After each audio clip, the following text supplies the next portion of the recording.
નમસ્કાર દર્શક મિત્રો, સ્વાગત છે આપનું જીટીપીએલ જૂનાગઢ ન્યૂઝમાં। સૌપ્રથમ જોઈએ આજના મુખ્ય સમાચાર। રાજ્યભરના વાતાવરણમાં પલટો, તેજ પવન સાથે રાજકોટ સહિતના જિલ્લાઓમાં વરસાદી ઝાપટા, કૃષિ જણસને અનેક ઠેકાણે થયું નુકસાન। પ્લાસ્ટિક પ્રતિબંધ મુદ્દે તંત્ર અને ભવનાથના વેપારીઓ વચ્ચેની મડાગાંઠ યથાવત, પ્રાંત અધિકારીએ બેઠક કરી પરંતુ પરિણામ શૂન્ય, આગામી દિવસો ઉપર લોકોની મીટ।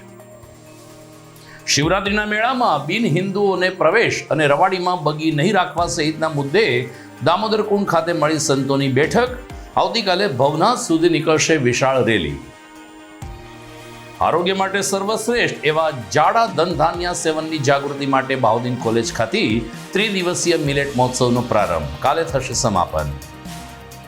અને મમતા બેનર્જીના સરકારના મહિલા ઉપરના અત્યાચારના વિરોધમાં શહેર ભાજપ દ્વારા કાળવા ચોક ખાતે વિરોધ પ્રદર્શન, મમતાના રાજીનામાની કરી માંગ।